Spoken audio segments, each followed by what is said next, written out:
ક્રોધી, ઈર્ષાવાળો, કપટી અને માનીનો.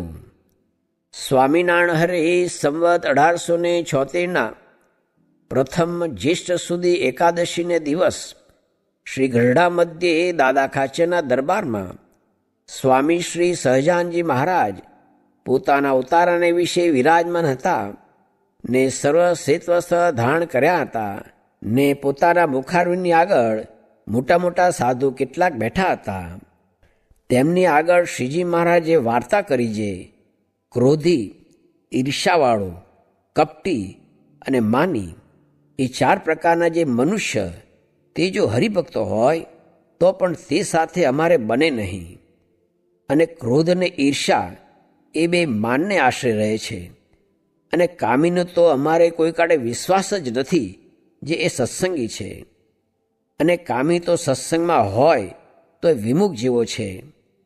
અને જેને પંચવર્તમાનમાં કોઈ વાતે ખોટ ન હોય અને ગમે તેવા વચનના ભીડામાં લઈએ અને એનું ગમતું મુકાવીને અમારા ગમતામાં રાખીએ તો પણ કોઈ રીતે દેહ પર્યંત મૂંઝાય નહીં એવો હોય તે પાક્કો સત્સંગી છે. અને એવા હરિભક્તો ઉપર અમારે વગર કર્યું સહેજે જ હેત થાય છે.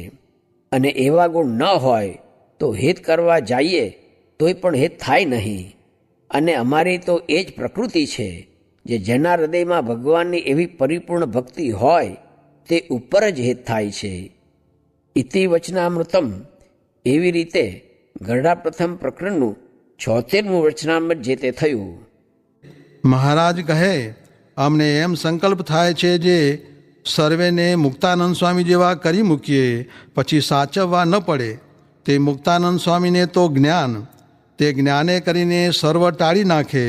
ને મુક્તાનંદ સ્વામીને તો શબ્દ આકાશનો ભાગ છે એમ કાપતા આવડે. ને બીજાને તો એવું જ્ઞાન નહીં. તે સારું આ નિયમ કર્યા છે જે જોવું નહીં, સાંભળવું નહીં એ પ્રકારે નિયમ બાંધ્યા છે.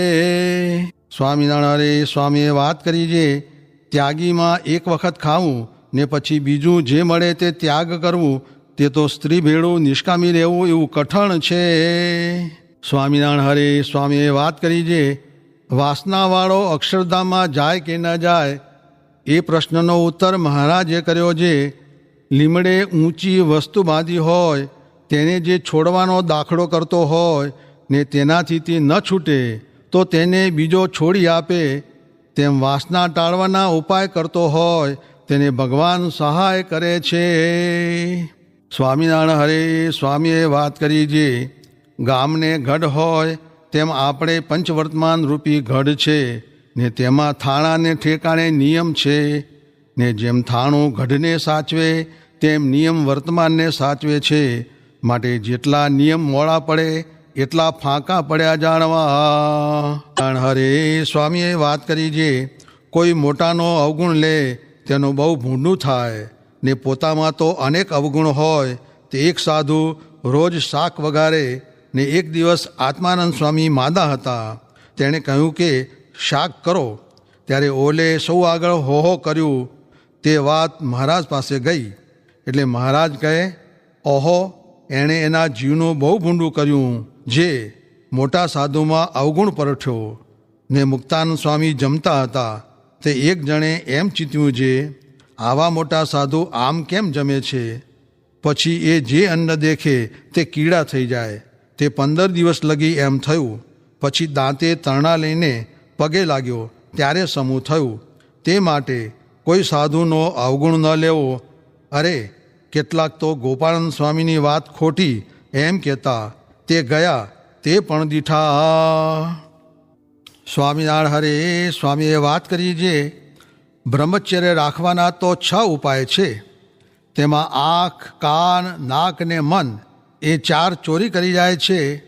તેની સુરત રાખીને સાચવવા. તેમાં આંખને તો બીડી લેવી તેથી ઉપજે જ નહીં એ મૂળ છે.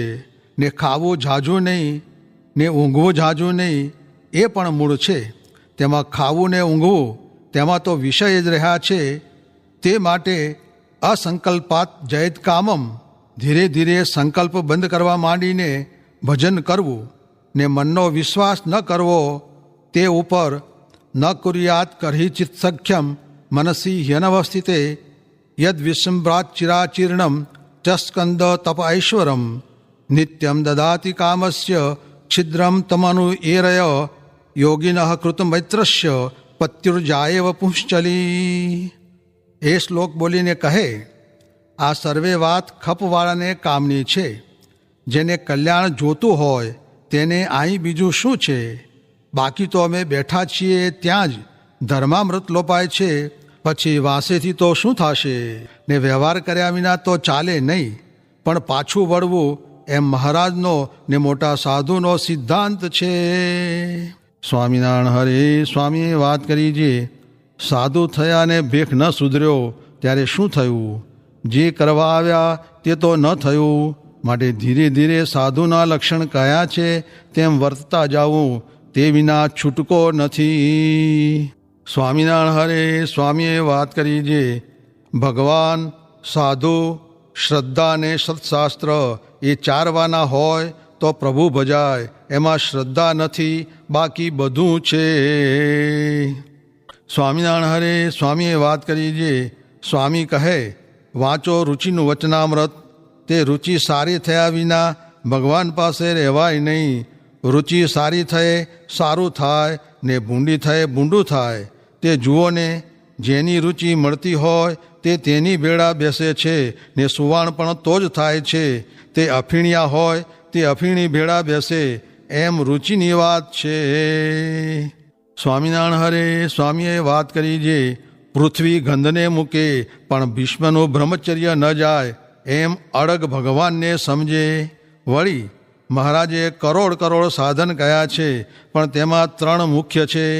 તેમાં એક ભગવાન, બીજું તેમના ભક્તને વિશે આત્મબુદ્ધિ ને ત્રીજી આજ્ઞા. એ 3 જો બરાબર સમજે તો બધું થયું.